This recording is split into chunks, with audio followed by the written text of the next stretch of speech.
Hello बच्चों, my YouTube channel आदि notes. तो आज हम बात करेंगे इलेक्ट्रोनेगेटिविटी, जो कि बहुत ही प्यारा टॉपिक्स है।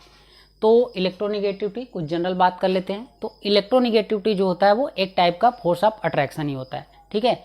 तो ये दो मतलब कि कोवैलेंटली बॉन्डेड एटम के द्वारा जो उसका बॉन्ड पेयर का इलेक्ट्रॉन होता है अपनी ओर आकर्षित करता है, उसी को हम लोग बोलते हैं इलेक्ट्रोनेगेटिविटी। तो चलिए इसके बारे में बात करते हैं। तो it is a unitless and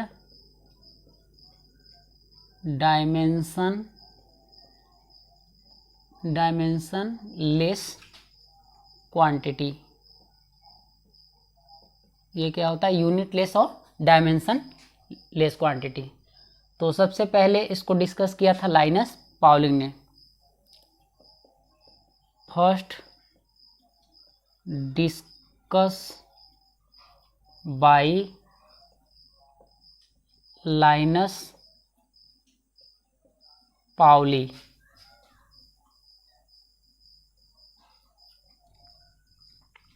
lines Pauling ने। तो ये क्या होता है? तो मतलब electronegative it is a force of attraction towards bond pair electron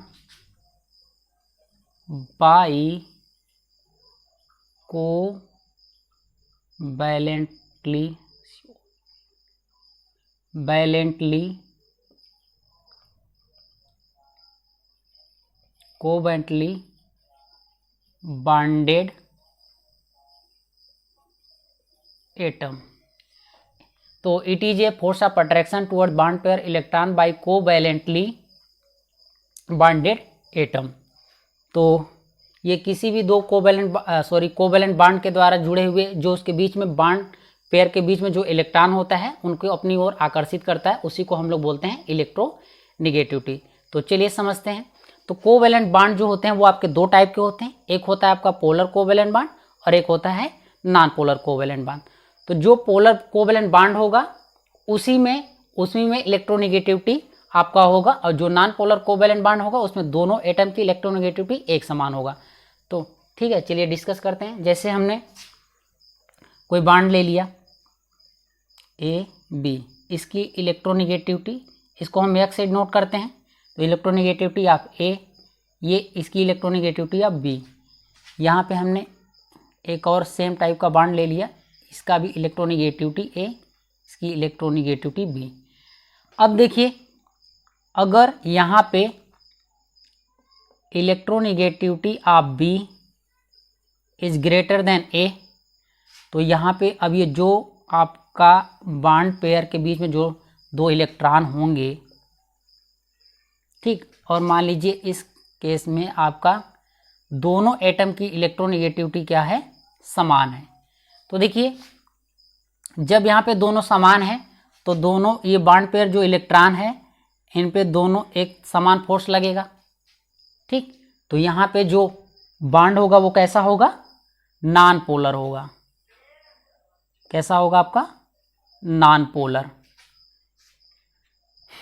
और इसमें देखिए, यहाँ पे इलेक्ट्रोनेगेटिविटी बी की ज़्यादा है, तो ये जो लोन पेयर है ये बी की तरफ ज़्यादा शिफ्ट होगा, इधर कम शिफ्ट होगा। तो ज़्यादा इधर शिफ्ट होगा तो इस पे आपका माइनस चार्ज आएगा, इस पे पॉजिटिव चार्ज आएगा। तो अब ये कैसा हो जाएगा? आपका पोलर बॉन्ड हो जाएगा, आपका पोलर बॉन्ड हो जाएगा। तो अब बात करते हैं आगे। और ठीक है, ये पोलर बॉन्ड है तो ये प्योर आपका कोवैलेंट हो जाएगा, प्योर कोवैलेंट बॉन्ड होगा। क्या होगा? ये प्योर कोवैलेंट बॉन्ड होगा। और ये क्या होगा आपका? इसमें आयनिक बॉन्ड भी पाया जाएगा और प्लस में आपका कोवैलेंट बॉन्ड भी पाया जाएगा। तो इसमें आयनिक और कोवैलेंट बॉन्ड दोनों पाया जाएगा। तो चलिए एक एग्जांपल ले लेते हैं।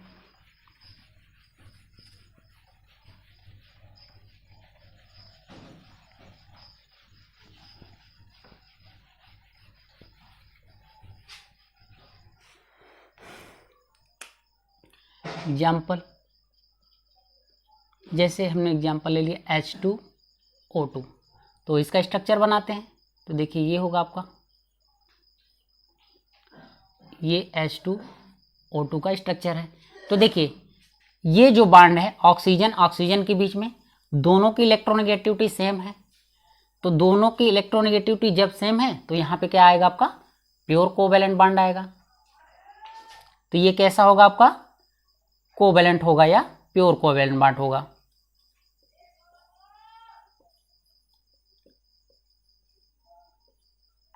प्योर कोवैलेंट बॉन्ड या कोवैलेंट बॉन्ड। अब देखिए इसके बीच में O और H के बीच में, इसमें देखिए इन दोनों की इलेक्ट्रोनेगेटिविटी डिफरेंट है। तो यहाँ पे जो बॉन्ड आएगा आपका वो कैसा होगा, आयनिक बॉन्ड होगा। ठीक, तो देखिए एक ही कंपाउंड में आपका कोवैलेंट बॉन्ड भी आया और आयनिक बॉन्ड आया। तो ये जो मॉलिक्यूल होगा वो कैसा होगा, पोलर मॉलिक्यूल होगा। तो आगे बात करते हैं इलेक्ट्रोनेगेटिविटी। चलिए कुछ एटम की इलेक्ट्रोनेगेटिविटी हम देख लेते हैं। तो जैसे अगर हम बात करें पूरे पीरियोडिक टेबल में, तो कुछ एटम हैं जिनकी इलेक्ट्रोनेगेटिविटी बहुत ज़्यादा है। आप उनकी इलेक्ट्रोनेगेटिविटी वैल्यू सहित आप याद रखिए। तो चलिए देखते हैं कौन से, फ्लोरीन, ऑक्सीजन, नाइट्रोजन, क्लोरीन। ठीक है, तो इसकी जो इलेक्ट्रोनेगेटिविटी होती है वो कितनी होती है, 4। इसकी होती है आपकी 3.5 और इसकी होती है आपकी 3 और इसकी भी होती है आपकी 3। तो ये आपका सबसे ज़्यादा हो गया।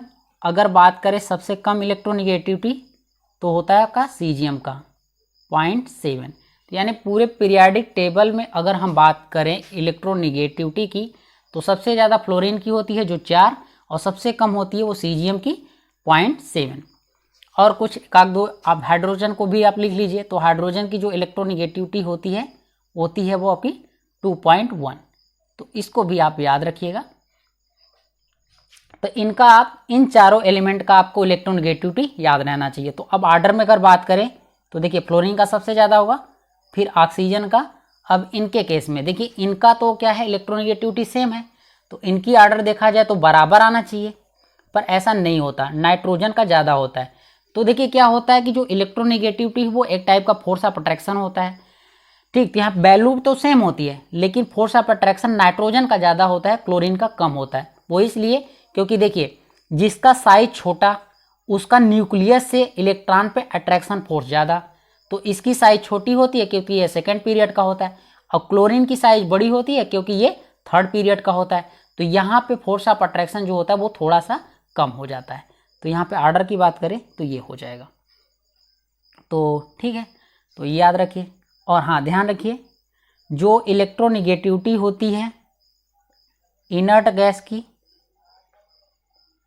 तो टेकन एज 0। ठीक है, तो इलेक्ट्रोनेगेटिविटी आप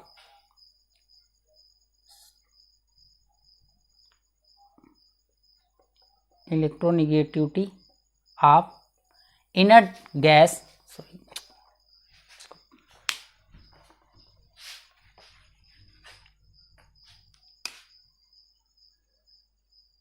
electronegativity of inert gas taken as 0।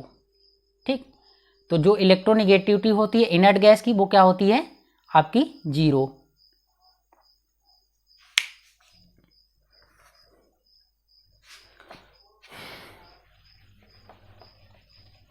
तो चलिए आपको ग्राफ से थोड़ा बहुत दिखाते हैं इलेक्ट्रोनेगेटिविटी। तो ग्राफ हम बनाएंगे आयनिक परसेंटेज ऑफ आयनिक कैरेक्टर और इलेक्ट्रोनेगेटिविटी डिफरेंस के बीच में।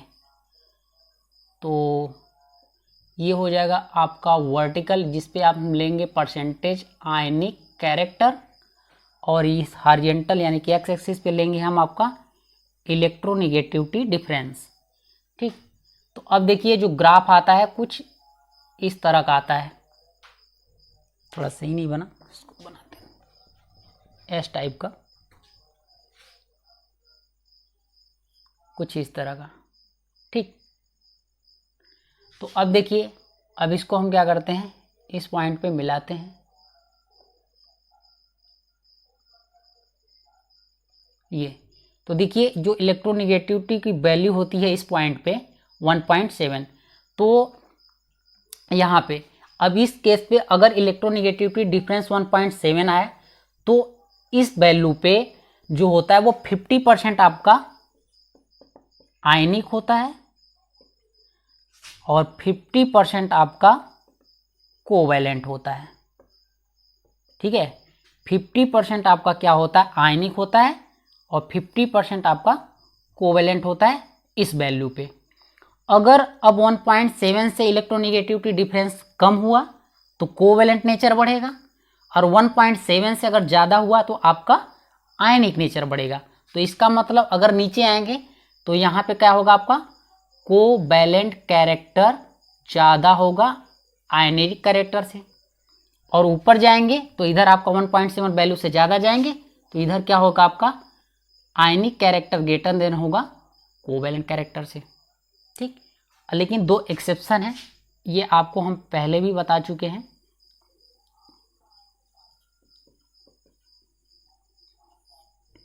एक है आपका HF, जिसकी इलेक्ट्रोनिगेटिव डिफरेंस आपका आएगा 1.9, तो अभी के 1.7 से ज़्यादा है तो यहाँ पे ये क्या होना चाहिए, आयनिक होना चाहिए, लेकिन ये क्या होता है, कोवैलेंट। क्या होता है आपका, ये कोवैलेंट होता है। तो ध्यान रखिएगा ये कैसा होता है, कोवैलेंट कंपाउंड होता है। और आपका होता है NaF, सॉरी NaH, और इसकी जो इलेक्ट्रोनिगेटिव डिफरेंस होती है वो 1.7 से कम होती है, तो इसको होना चाहिए कोवैलेंट। ठीक, NaH इसकी जो वैल्यू है 1.7 से कम होती है तो इसको होना चाहिए कोवैलेंट, लेकिन ये होता कैसा है, आयनिक। ठीक, आयनिक होता है। तो बच्चों हम बात करते हैं, क्वेश्चन है which bond is expected to the least polar. 4 option है, इसमें से पूछ रहा है कि सबसे कौन पोलर, चारों पोलर बॉन्ड है लेकिन सबसे कम पोलरिटी किस में है। तो देख लेते हैं, जिसमें आपका जो इलेक्ट्रोनिगेटिव डिफरेंस का वैल्यू जो है वो कम आएगा, क्या होना चाहिए आपका, कम, यानी कि मिनिमम।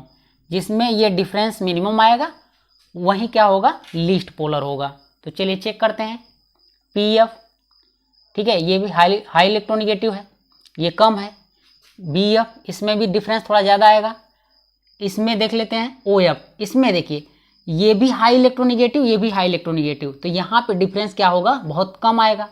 इसमें भी देखिए ये हाई इलेक्ट्रोनिगेटिव, एक कम, इसमें भी एक हाई एक लो, इसमें भी एक हाई एक लो, लेकिन इसमें देखिए दोनों जो आपके बॉन्ड सॉरी एटम है वो हाई इलेक्ट्रोनिगेटिव है, तो यहाँ डिफरेंस है वो तीनों के रिस्पेक्ट में सबसे कम आएगा, और जब से सबसे कम आएगा तो यहाँ का जो बॉन्ड होगा वो सबसे कम पोलर होगा। पोलर तो होगा लेकिन सबसे कम होगा। ठीक, तो चलिए अब अकॉर्डिंग टू मुल्किंस, एक साइंटिस्ट हैं, इनके अनुसार इलेक्ट्रोनिगेटिविटी, इनके अनुसार जो इलेक्ट्रोनिगेटिविटी होता है, तो इन्होंने बताया कि जो इलेक्ट्रोनिगेटिविटी है, electronegativity of an element is average of its IP और इलेक्ट्रॉन अफिनिटी। तो आयनाइजेशन पोटेंशियल और इलेक्ट्रॉन अफिनिटी का जो ऑवरेज निकाला वही इन्होंने बताया कि ये क्या होता है, इलेक्ट्रोनिगेटिविटी। और ध्यान रहे कि जो IP और इलेक्ट्रॉन अफिनिटी है ये दोनों होते हैं इलेक्ट्रॉन वोल्ट पर एटम में। तो यह मुल्किंस के अनुसार ये फार्मूला है आपका IP plus electron affinity by 2। और मुल्किंस और एक पाउली होते हैं, तो इन दोनों को अगर मान लीजिए मुल्किंस में दिया है आपको, पाउली में पूछे तो इस रिलेशन से आप उसको वो कर सकते हैं। तो इलेक्ट्रोनिगेटिविटी ऑफ मोल्किन्स बराबर 2.8 इंटू इलेक्ट्रोनिगेटिव ऑफ पाउलिंग। तो ये आप ध्यान रखिएगा। तो चलिए हम इलेक्ट्रॉन वोल्ट को किलो जूल पर मोल में बदल के देख लेते हैं, क्योंकि कभी कभी क्या होता है, आपको दिया रहता है इलेक्ट्रॉन वोल्ट पर एटम में और आंसर में आपको पूछता है किलो जूल पर मोल में। तो चलिए इसको हम देख लेते हैं।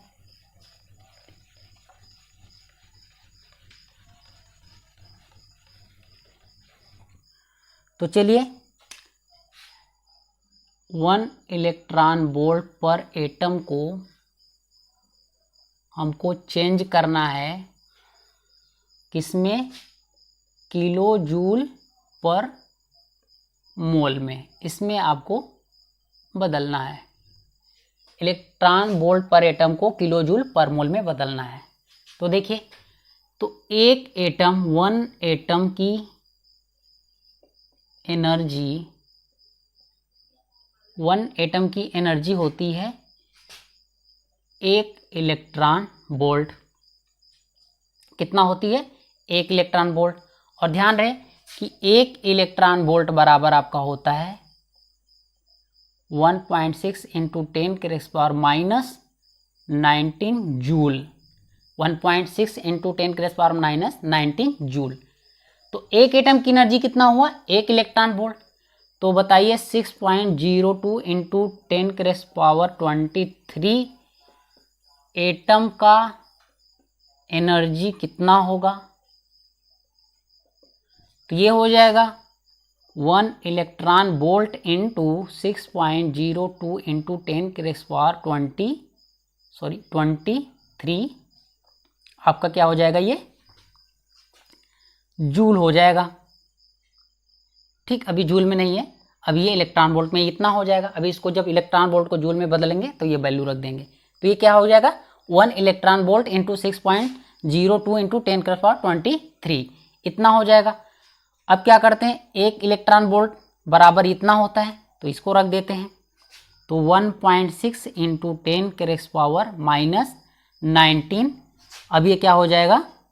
Into 6.02 into 10⁻23।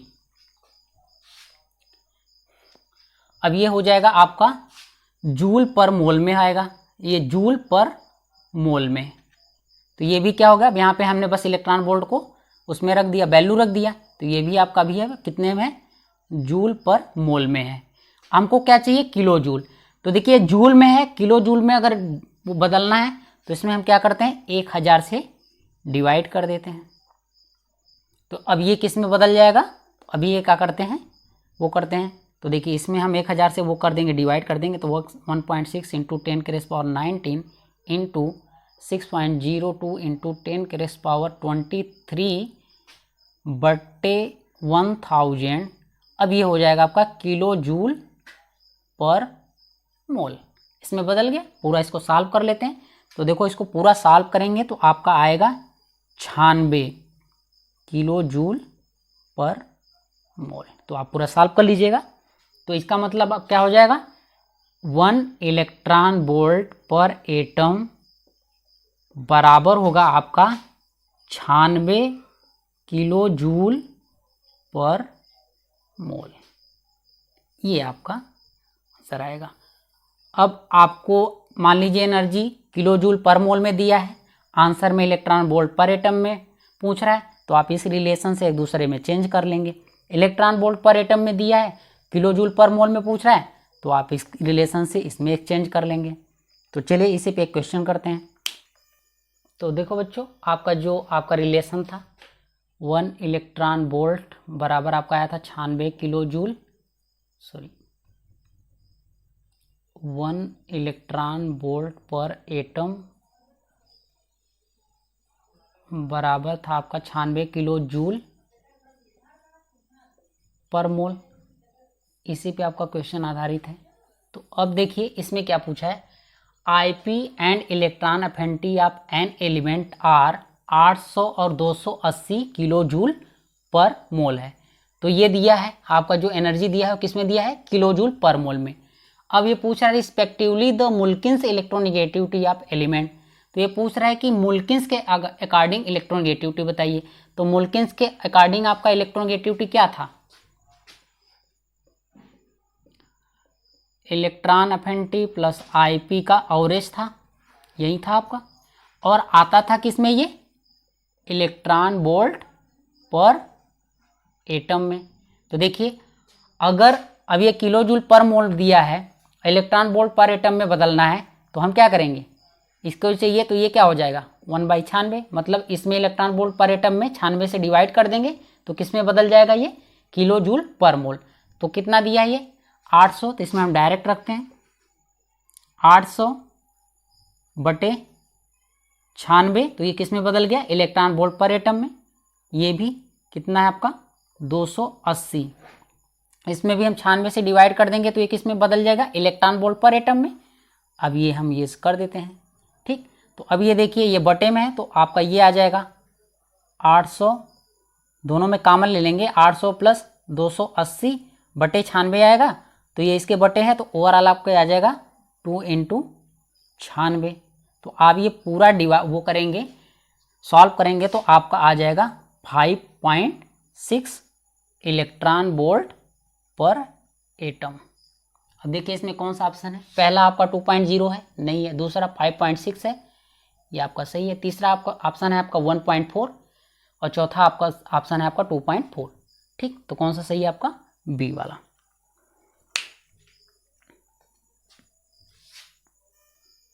तो हाँ बच्चों, अब देखते हैं फैक्टर, यानी कि ये कैसे होगा, प्रभावित कैसे होगा इलेक्ट्रोनेगेटिविटी। तो देखिए इलेक्ट्रोनेगेटिविटी को हमने बताया एक्स से नोट करते हैं, तो ये एक टाइप का क्या होता है? Force of attraction. ये क्या होता है? Force of attraction. तो देखिए फोर्स ऑफ अट्रैक्शन, अब पीरियड में हम लेफ्ट टू राइट चलते हैं तो जेड इफेक्टिव बढ़ता है। जेड इफेक्टिव भी एक टाइप का आपका क्या है? Force of attraction.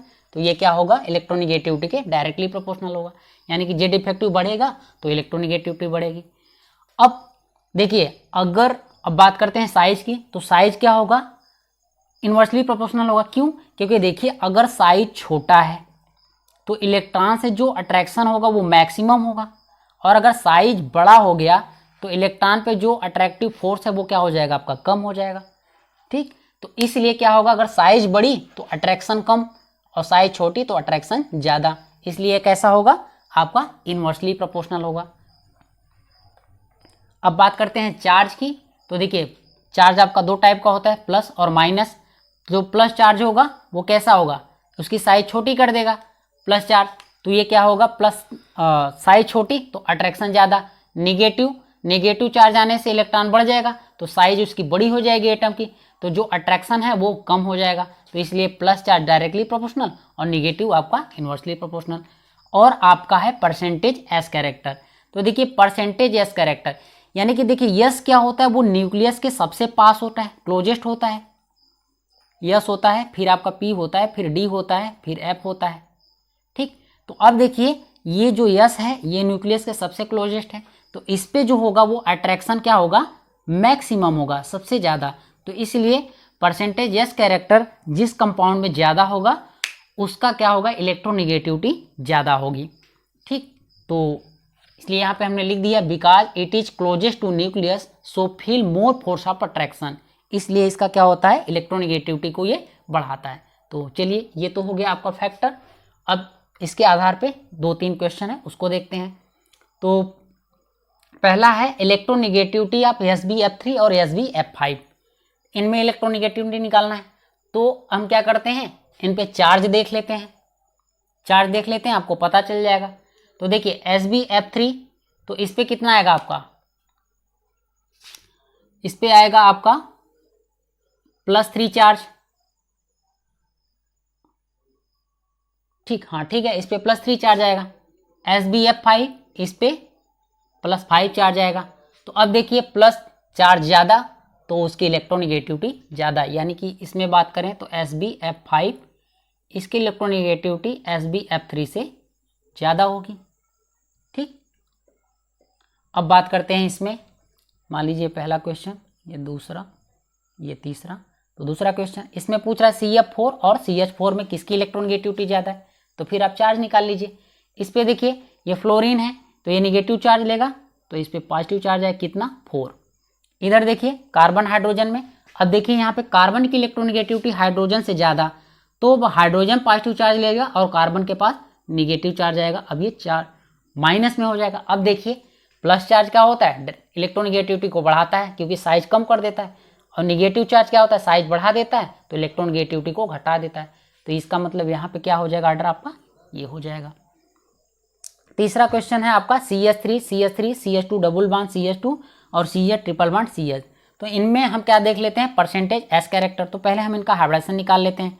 तो देखिए इनका भी हाइब्रिडेशन आपका क्या हो जाएगा sp3, इसका भी आपका हो जाएगा sp3, इसका हो जाएगा आपका sp2, इसका भी हो जाएगा आपका sp2, और इसका हो जाएगा आपका sp, इसका भी हो जाएगा sp। तो देखिए अब इधर से हम CH3 से CH2 double bond triple bond अगर इधर जा रहे हैं तो S की कैरेक्टर बढ़ रही है। कैसे, अब देखिए पहले हम देख लेते हैं sp3 में S का कैरेक्टर कितना होगा। तो देखिए इसका परसेंटेज कैरेक्टर S का निकालना है। तो देखिए कैसे निकालते हैं, जिसका निकालना है उसका बटे टोटल इंटू 100। S का निकालना है तो S की संख्या कितनी है 1, टोटल संख्या कितनी है 4 गुणित 100, तो कितना हो जाएगा आपका 25%। ठीक, तो यानी कि इसमें परसेंटेज एस कैरेक्टर कितना है 25%। sp2 में बात करें ये कितना हो जाएगा 1/3 इंटू 100, ये कितना हो जाएगा 33.3%। यानी कि यहाँ पे बात करें तो आपका कितना हो जाएगा 33.3%। अब बात करें sp में, तो sp में देखिए कितना है 1/2 इंटू 100, तो कितना आ जाएगा आपका 50%। तो इसमें आपका कितना है आपका 50%। तो देखिए जब इधर से सिंगल बॉन्ड से ट्रिपल बॉन्ड की तरफ बढ़ रहे हैं तो परसेंटेज एस कैरेक्टर क्या हो रहा है, इंक्रीज कर रहा है। तो देखिए परसेंटेज एस कैरेक्टर इंक्रीज करेगा तो इलेक्ट्रोनेगेटिविटी भी आपको क्या होगा, इंक्रीज करेगा। तो इलेक्ट्रोनेगेटिविटी के आर्डर क्या हो जाएगा, ये हो जाएगा आपका। ठीक, तो ये समझ में आया। तो ये आपका इलेक्ट्रोनेगेटिविटी का आर्डर हो जाएगा। यानी कि बात करें हाइब्रिडेशन में तो sp3 जो होगा sp ये मोर इलेक्ट्रोनेगेटिव होगा और ये लेस इलेक्ट्रोनेगेटिव होगा, और sp2 जो होगा वो इन दोनों के बीच में होगा। चलिए एक और क्वेश्चन है। तो देखो बच्चों ये क्वेश्चन है increasing order of electronegativity of following element. यहाँ पे कुछ एलिमेंट दिए गए हैं, इनको इलेक्ट्रोनेगेटिविटी के इंक्रीजिंग आर्डर में बताना है। तो चलिए देख लेते हैं। तो पहले हम क्या करते हैं, इनको ग्रुप और पीरियड वाइज वो कर लेते हैं, अरेंजमेंट कर लेते हैं। तो देखिए जो सिलिकॉन है वो किसका, कार्बन फैमिली का है, तो कार्बन सिलिकॉन। फास्फोरस किसका है, नाइट्रोजन और फास्फोरस। अब बचा सिलिकॉन, तो ये क्या हो जाए ऑक्सीजन सल्फर सेलेनियम, और बचा आपका ब्रोमीन, तो ये क्या हो जाएगा फ्लोरीन क्लोरीन ब्रोमीन। ठीक, तो अब देखिए जो आपका नहीं है इनको हटा देते हैं। चलिए देखिए ये आपको पता चला, ये आपका अरेंजमेंट है। तो ये देखिए ये आपके ग्रुप में नीचे हैं। अब यहाँ पे देखिए, अब देखिए ये सबसे ग्रुप में ऊपर है तो इसकी इलेक्ट्रोनेगेटिविटी आपकी क्या होगी, सबसे ज़्यादा होगी, क्योंकि डाउन द ग्रुप जाते हैं तो साइज बढ़ता है तो फोर्स ऑफ अट्रैक्शन घटता है तो इलेक्ट्रोनेगेटिविटी आपका क्या होगा, घटेगा। तो यहाँ पे सबसे ज़्यादा किसका हो जाएगा, नाइट्रोजन का। अब देखते हैं सिलिकॉन और फास्फोरस में। तो देखिए लेफ्ट से जब राइट की तरफ जाते हैं तो साइज क्या होता है, जे डिफेक्टिव बढ़ता है, और जे डिफेक्टिव बढ़ता है तो फोर्स ऑफ अट्रैक्शन बढ़ता है, और फोर्स ऑफ अट्रैक्शन बढ़ता है तो इलेक्ट्रोनेगेटिविटी बढ़ेगा। तो सिलिकॉन और फास्फोरस की बात करें तो फास्फोरस का ज़्यादा होगा। अब बात करते हैं सेलेनियम और ब्रोमीन में, यहाँ भी वही केस होगा। जब लेफ्ट से राइट की तरफ जाएंगे तो जे डिफेक्टिव बढ़ेगा, जे डिफेक्टिव बढ़ेगा तो साइज फोर्स ऑफ अट्रैक्शन बढ़ेगा, अट्रैक्शन बढ़ेगा तो आपका क्या होगा, इलेक्ट्रोनेगेटिविटी ज़्यादा होगी। तो ये आपका हो जाएगा। तो अब देखिए ओवरऑल आर्डर बात करें तो देखिए हमने बताया था कि जब आपका पांचवें ग्रुप से ज़्यादा हो तो यहाँ पे पीरियड फैक्टर इफेक्टिव होता है, पीरियड फैक्टर इफेक्टिव होता है।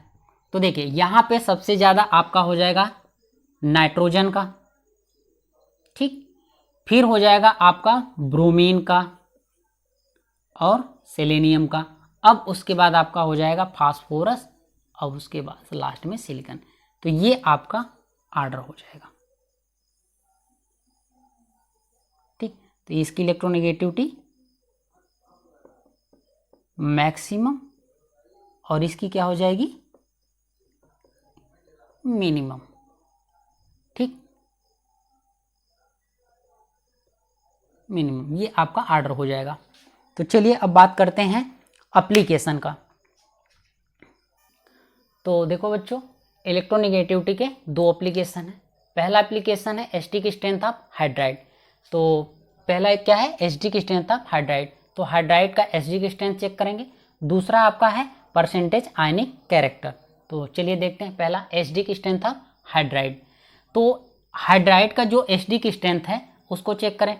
अगर हाइड्राइड का एसिडिक स्ट्रेंथ अगर हम पीरियड में चेक करेंगे तो इलेक्ट्रोनेगेटिविटी के डिफरेंस पे चलेगा। ठीक है, इलेक्ट्रोनेगेटिविटी के आधार पे देखेंगे। और जब ग्रुप में देखेंगे तो साइज यानी कि बॉन्ड लेंथ। तो ध्यान रहे, जब इलेक्ट्रोनेगेटिविटी देखेंगे तो वो भी क्या होगा, डायरेक्टली प्रोपोर्शनल होगा। यानी कि इलेक्ट्रोनेगेटिविटी ज़्यादा तो हाइड्राइड की एसिडिक स्ट्रेंथ ज़्यादा। और ग्रुप में चलेंगे तो बॉन्ड लेंथ, तो उसमें भी साइज, अगर ग्रुप में नीचे जाएंगे साइज बढ़ेगा तो भी इलेक्ट्रोनेगेटिविटी आपका हाइड्राइड क्या होगा, एसिडिक स्ट्रेंथ हाइड्राइड का ज़्यादा होगा। तो देखिए उसका कारण क्या है वो हम बताते हैं। तो चलिए पहले ऑर्डर बता देते हैं। अगर हम बात करें एसिडिक स्ट्रेंथ इन पीरियड में, तो इलेक्ट्रोनेगेटिविटी इन पीरियड में डायरेक्टली प्रोपोर्शनल होगा। और ग्रुप में आपका क्या हो जाएगा, बॉन्ड लेंथ।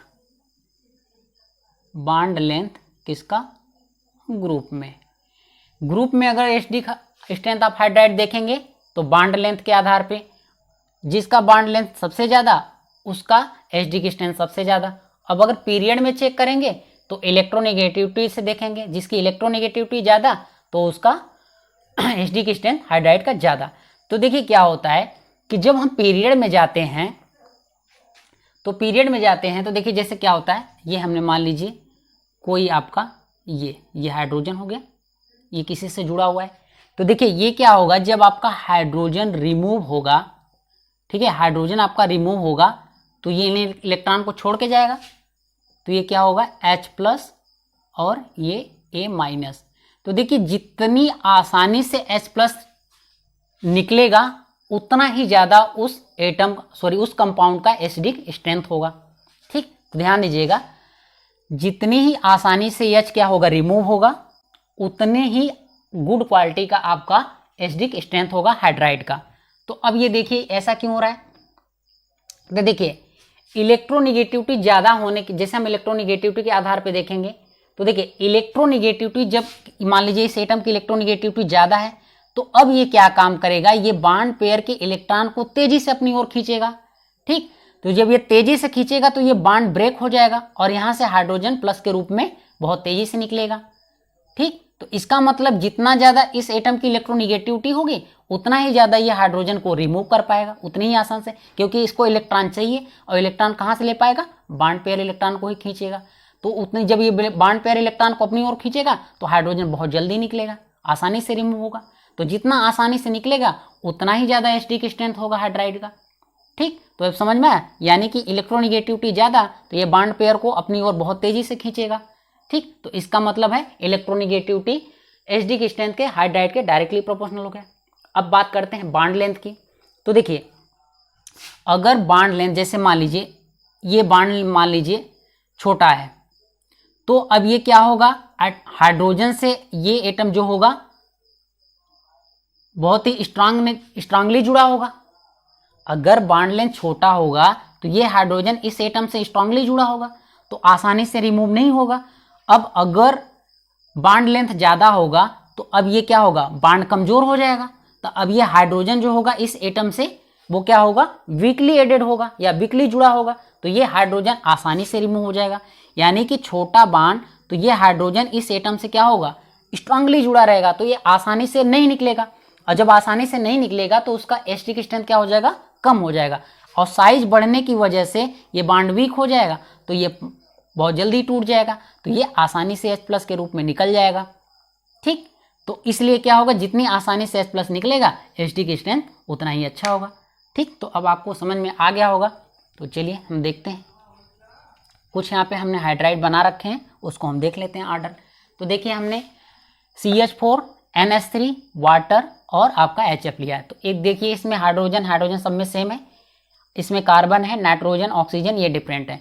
तो इसमें देखिए क्या है कि हम इधर से लेफ्ट से राइट की तरफ जा रहे हैं, तो इलेक्ट्रोनिगेटिविटी ऑफ एटम क्या हो रहा है, इंक्रीज कर रहा है। अगर इंक्रीज करेगा तो एसिडिक स्ट्रेंथ भी इंक्रीज करेगा। यानी कि सबसे ज़्यादा आपका HF का, फिर वाटर का, फिर अमोनिया, फिर CH4 का। ये तो हो गया आपका पीरियड में। अब बात करते हैं ग्रुप में। तो देखिए यहाँ पे NH3, PH3, ASH3, SbH3 और BiH3 ये दिया हुआ है। तो देखिए ग्रुप में आप नीचे आएंगे तो आपका क्या होगा, बॉन्ड लेंथ बढ़ेगा। तो बॉन्ड लेंथ बढ़ेगा तो इधर क्या होगा, आपका बॉन्ड लेंथ इंक्रीज करेगा, और बॉन्ड लेंथ इंक्रीज करेगा तो एसिडिक स्ट्रेंथ भी आपका क्या करेगा, इंक्रीज करेगा। इधर इलेक्ट्रोनिगेटिविटी ऑफ एटम इंक्रीज करेगा तो इधर भी आपका एसिडिक स्ट्रेंथ क्या होगा, इंक्रीज करेगा। ठीक, उसी तरह से इसमें भी आपका, तब फिर ऑर्डर आपका ये हो जाएगा, ये ऑर्डर हो जाएगा। उसी तरह से ठीक इधर भी आप आएंगे, इसमें भी तो क्या हो रहा है, आपका बॉन्ड लेंथ आपका क्या हो रहा है, इंक्रीज कर रहा है। और जब ये इंक्रीज करेगा तो फिर आपका एसिडिक स्ट्रेंथ भी आपका इंक्रीज करेगा। यानी कि सबसे ज़्यादा HI, फिर HBr, फिर HCl, फिर HF। तो ये हो गया आपका एसिडिक स्ट्रेंथ किसमें, पीरियड और ग्रुप में। और दूसरा बात करते हैं आयनिक कैरेक्टर। तो आयनिक कैरेक्टर जो होगा वो किसी कंपाउंड में चेक करेंगे तो हम उसमें देख लेते हैं इलेक्ट्रोनिगेटिव डिफरेंस। तो जितना ज़्यादा किसी भी कंपाउंड में इलेक्ट्रोनिगेटिव डिफरेंस आएगा उसका उतना ही ज़्यादा उसमें परसेंटेज आयनिक कैरेक्टर होगा। ठीक, तो इसका मतलब है इलेक्ट्रोनिगेटिव डिफरेंस। ठीक, अब ये है जो आपका डायपोल मोमेंट। तो जितना ज़्यादा आयनिक कैरेक्टर होगा, ठीक है, उतना ही ज़्यादा आपका डायपोल मोमेंट होगा। यानी कि जब इलेक्ट्रोनिगेटिविटी डिफरेंस ज़्यादा तो वहाँ पे पोलरिटी ज़्यादा, और पोलरिटी ज़्यादा तो आपका डायपोल मोमेंट भी ज़्यादा होगा। ये क्या हो जाएगा आपका डायपोल मोमेंट। तो देखिए अब डायपोल मोमेंट क्या होता है, डायपोल मोमेंट का जो आपका फार्मूला होता है Q इंटू डी। तो ये Q इंटू डी ये होता है। तो जैसे ये क्या हुआ, एक प्लस चार्ज हो गया, ये माइनस। तो देखिए प्लस और माइनस के ये जो इनके बीच का ये डिस्टेंस दिया रहता है वो डिस्टेंस हो गया, और ये दो चार्ज हो गए। तो Q इंटू डी ये आपका फार्मूला हो जाएगा डायपोल मोमेंट का। तो अब देखिए, तो ये क्या हो गया, अगर आयनिक कैरेक्टर यानी कि डायपोल मोमेंट ज़्यादा होगा तो आयनिक कैरेक्टर ज़्यादा, या आयनिक कैरेक्टर ज़्यादा होगा तो डायपोल मोमेंट ज़्यादा, और इलेक्ट्रोनिगेटिव डिफरेंस जिसमें ज़्यादा होगा उसका आयनिक कैरेक्टर ज़्यादा। तो यहाँ से चलिए इसमें आपको आयनिक कैरेक्टर निकालना है, सबसे ज़्यादा किस में है। तो हम क्या करते हैं, देख लेते हैं जिस कंपाउंड का इलेक्ट्रोनिगेटिव डिफरेंस ज़्यादा होगा उसका आयनिक कैरेक्टर ज़्यादा होगा। तो देखिए इसमें हाइड्रोजन, इसमें भी हाइड्रोजन हाइड्रोजन, एक एटम सेम है, तो दूसरा एटम जिसका इलेक्ट्रोनिगेटिव ज़्यादा होगा उसमें डिफरेंस ज़्यादा आएगा। तो यहाँ पे देखिए फ्लोरीन है, फिर क्लोरीन है, फिर ब्रोमीन है, फिर आयोडीन है। तो यहाँ पे फ्लोरीन का सबसे ज़्यादा होगा, फिर क्लोरीन का, फिर ब्रोमीन का, फिर आयोडीन का। तो डिफरेंस भी इसमें सबसे ज़्यादा आएगा, फिर इसमें आएगा, और फिर इसमें आएगा, और फिर इसमें आएगा। तो यहाँ पे आयनिक कैरेक्टर ये ऑर्डर होगा। दूसरा आपका दिया है RF, RCl, RBr, RI। यहाँ पे R जो है वो क्या है, एल्किल ग्रुप। ये क्या है, एल्किल ग्रुप। R जो है आपका एल्किल ग्रुप है। तो देखिए इसका भी ऑर्डर वही होना चाहिए, R सब में सेम है, तो फिर आपका ऑर्डर ये होगा। लेकिन ध्यान रखिएगा यहाँ पे एक्सेप्शन है। यहाँ पे क्या होगा, यहाँ पे आपका जो होगा इसका ज़्यादा होगा, RCl का, RF का कम होगा। तो यहाँ पे अब RCl आगे आ जाएगा, RF पीछे हो जाएगा। तो देखिए जो डायपोल मोमेंट होता है उसका फार्मूला होता है Q इंटू डी। तो देखिए जब डायपोल मोमेंट निकालते हैं तो उसमें जो चार्ज का रोल होता है वो डिस्टेंस के रिस्पेक्ट में ज़्यादा होता है। ठीक है, चार्ज का जो केस होता है डिस्टेंस की अपेक्षा ये ज़्यादा होता है, तो डिस्टेंस का रोल बहुत कम होता है। लेकिन जैसे इस केस में आते हैं यहाँ पे देखिए चार्ज यानी कि इलेक्ट्रोनिगेटिविटी ज़्यादा होगा, क्योंकि इलेक्ट्रोनिगेटिव एटम है तो इसकी वजह से चार्ज का डिफरेंस ज़्यादा आएगा। तो यहाँ पे होना इसको चाहिए था, लेकिन जैसे ये एल्किल ग्रुप आता है तो इसके केस में क्या हो जाता है, डिस्टेंस आपका ज़्यादा हो जाता है। ठीक है, यहाँ पे डायपोल मूवमेंट डिस्टेंस का रोल ज़्यादा हो जाता है, तो इसकी वजह से इसका डिस्टेंस ज़्यादा होता है, फ्लोरीन की अपेक्षा क्लोरीन का डिस्टेंस ज़्यादा होता है, तो इसलिए इसका ये आर्डर में आपका क्या आ जाएगा, RCl आ जाएगा। तो यहाँ पे हम दिखा दे रहे हैं RCl, फिर आपका हो जाएगा RF, फिर आपका वो रेगुलर ट्रेंड हो जाएगा RBr और RI। तो ये आपका आर्डर हो जाएगा। ठीक, तो ध्यान रखिएगा, ये एक्सेप्शन है और ये बहुत ही इंपॉर्टेंट है, ये बहुत बार आपको क्वेश्चन पूछ चुका है। ठीक, तो अब आइए देखते हैं तीसरा एक और क्वेश्चन है, HF NH3। तो देखिए हाइड्रोजन सब में सेम है, बस दूसरा जो सबसे मोर इलेक्ट्रोनिगेटिव होगा उसी को देख लेते हैं। तो फ्लोरीन है, फिर ऑक्सीजन है, फिर नाइट्रोजन है, तो इसमें आयनिक कैरेक्टर सबसे ज़्यादा होगा, फिर वाटर में, फिर अमोनिया में।